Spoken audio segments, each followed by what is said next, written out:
మరి ఇమ్మని కూడా చెప్పారు.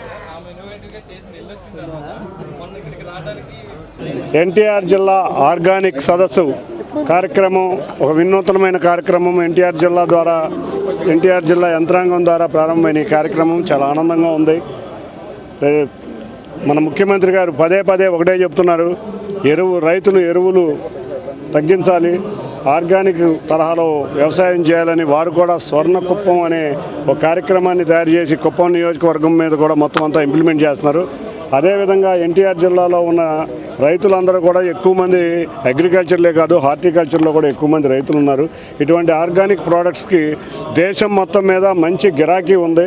వీళ్ళకి గనక చక్కటి అలవాటు చేస్తే, ఆర్గానిక్ ఫార్మింగ్ కనుక చక్కగా అలవాటు చేస్తే ఈ వ్యవసాయ ఉత్పత్తులు దేశం మొత్తం కూడా అమ్ముకునే అవకాశం వీళ్ళకి కల్పిస్తారు. కాబట్టి ఇవాళ ఎన్టీఆర్ జిల్లా యంత్రాంగం, ఆంధ్రప్రదేశ్ ప్రభుత్వం, అగ్రికల్చర్ డిపార్ట్మెంట్, అంతేకాకుండా మేము కూడా విజయవాడ వైబ్రెంట్ సొసైటీ, అన్నిటికన్నా ముఖ్యంగా శ్రేయస్ మీడియా అందరం కలిసి ఈ కార్యక్రమాన్ని ఇవాళ ఒక ఆరంభ కార్యక్రమం మాత్రమే. నేనైతే కేసినేని ఫౌండేషన్ తరఫున రేపు రాబోయే 2 నెలల్లో అగ్రికల్చర్, హార్టికల్చర్ మొత్తం 5 డిపార్ట్మెంట్లో, యానిమల్ హస్బెండరీ అందరితో కూడా ప్రతి మండలంలోనూ 3 రోజుల వర్క్షాపు ప్రారంభించబోతున్నాం. రేపు మే నుంచి కూడా దానికి ప్లాన్ చేశాం.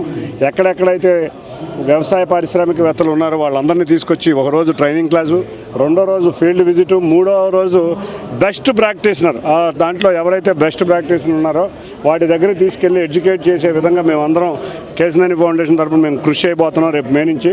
అంతేకాకుండా ఇవాళ న్యాచురల్ ఫార్మింగ్లో ఎన్ఐఆర్డీలో ఎంతోమంది వ్యక్తులకి కూడా ట్రైనింగ్ ఇవ్వడం జరిగింది. వాళ్ళందరూ ఇక్కడికి వచ్చి మనం ఏర్పాటు చేసుకున్నారు. నిజంగా చూస్తే చాలా ఆనందంగా ఉంది. వాళ్ళు కూడా ఇప్పుడు కలవడం జరిగింది స్టాల్స్లో. మొత్తం 1200 మందిని మేము వివిధ రకాల ఉత్పత్తుల మీద చేస్తే దీంట్లో 150 మందిని ఓన్లీ ఆర్గానిక్ ఫార్మింగ్ మీద చేశాం. తప్పకుండా ఆర్గానిక్ ఫార్మింగ్ పెంచే విధంగా కృషి చేస్తామని తెలియజేసుకుంటూ, గౌరవ ముఖ్యమంత్రి వర్యులు చేసే ఈ కృషిలో ఆంధ్రప్రదేశ్ ఆర్గానిక్ వ్యవసాయంలో, అంతేకాకుండా హార్టికల్చర్లో రాయలసీమ ముందుండాలని, ఆంధ్రప్రదేశ్ అంతా కూడా చక్కటి వ్యవసాయ ఉత్పత్తులు, చక్కటి మార్కెటింగ్ అవకాశాలు ఉండే విధంగా కృషి చేస్తామని తెలియజేసుకుంటూ అందరికీ ధన్యవాదాలు. Thank you.